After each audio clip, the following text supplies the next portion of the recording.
নমস্কার বন্ধুরা, সুমাস ফ্যামিলি কিচেনে আপনাদের সবাইকে স্বাগত। আজকে আমি বানাবো আমরুই।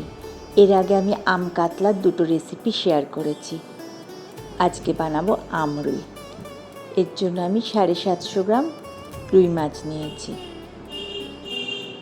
এবার এই মাছগুলোর মধ্যে আমি নুন, হলুদ আর অল্প পরিমাণে তেল মাখিয়ে নেব। এটা আমি মাখিয়ে নিয়ে মিনিট 10 রেখে দেব।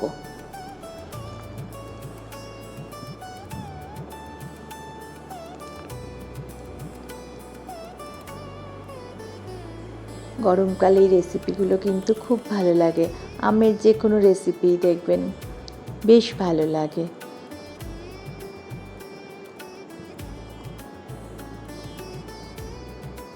আমি মিনিট 10 রেখে দিচ্ছি, কিন্তু আপনাদের হাতে টাইম না থাকলে করে নিতে পারেন সাথে সাথে। এবার একটা কড়াতে আমি তেল দিলাম। তেলটা এমনভাবে দিলাম যে একটু মাছটা কিন্তু আমি ডিপ ফ্রাই করব, সেই হিসাবে আমি তেলটা দিলাম। 2 পিঠ উল্টে পাল্টে একটু ডিপ ফ্রাই করে নেব আমি মাছগুলো।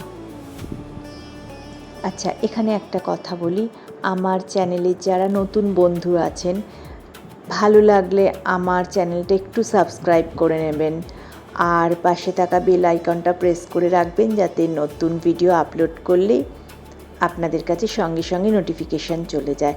আর ভালো লাগলে রান্নাগুলো অবশ্যই একটু লাইক দেবেন, বন্ধুবান্ধবদের মধ্যে একটু শেয়ার করবেন।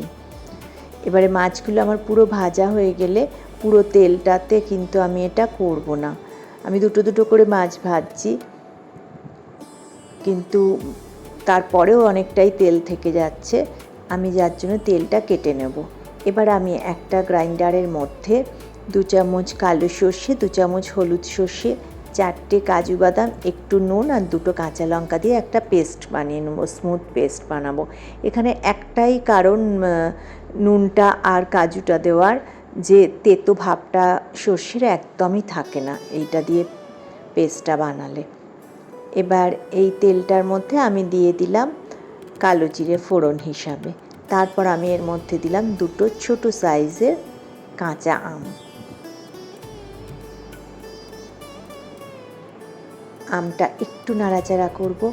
তারপর এর মধ্যে আমি দেব পরিমাণ মতো নুন।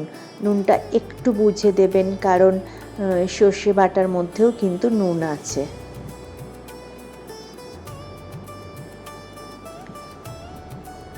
নাড়াচাড়া করে নিয়ে আমটা একটু হলুদ জলে গুলে আমি এর মধ্যে দিয়ে দেব।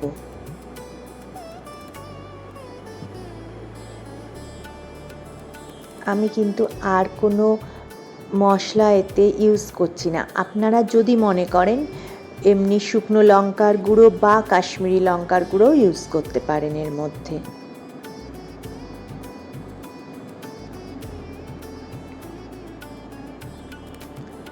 একটু নাড়াচাড়া করব, আমটা একটু সফট হয়ে যাবে। এবার এর মধ্যে আমি সর্ষে বাটাটা দিয়ে দিলাম। ফ্লেমটা কিন্তু লো টু মিডিয়ামেই রাখতে হবে। এবার পুরো মশলাটা আমি মোটামুটি 3 থেকে 4 মিনিট মতো কষে নেব।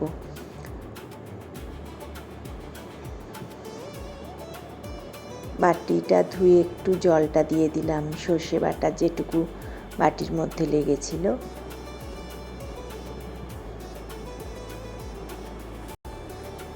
আমটাও সফট হয়ে এসছে। এবার এর মধ্যে আমি দিয়ে দিলাম 2টো চেরা কাঁচা লঙ্কা। আপনারা চাইলে আরেকটু যদি ঝাল খেতে পছন্দ করেন, আপনারা আরেকটু লঙ্কা ইউজ করতেই পারেন, কিন্তু আমি এটাই দিচ্ছি। 2টো পেস্টের মধ্যে ছিল সর্ষে বাটা আর 2টো চেরা কাঁচা লঙ্কা আমি দিয়ে দিলাম।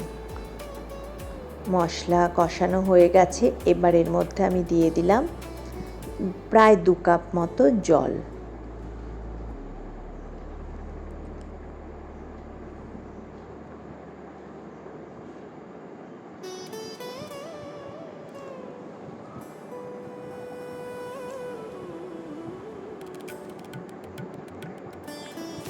গ্রেভিটা ফুটে উঠলে মাছগুলো আমি এর মধ্যে ছেড়ে দেবো। এটা কিন্তু খুব একটা ঝোল ঝোল হবে না, গা মাখাই হবে কিন্তু, কাজেই খুব একটা বেশি জল দেওয়ার বা কিছুর প্রয়োজন নেই। আর মাছগুলো পুরোটা ডুবে গিয়ে ফুটতে যতটা সময় লাগবে, খানিকটা মিনিট 2-3 সময় লাগবে। এবার ওইটুকু যতটা জলের প্রয়োজন ঠিক ততটুকু জলই বুঝে আপনারা দেবেন। 2 থেকে 3 মিনিট ফুটিয়ে রেডি আমাদের আমরুই। অবশ্যই বানাবেন আর বানিয়ে জানাবেন আমাকে কেমন লাগলো, কমেন্ট কিন্তু চাই। আজ তাহলে এই পর্যন্ত, দেখা হবে নেক্সট ভিডিওতে নতুন কোনো রান্না নিয়ে। ততদিন ভালো থাকবেন।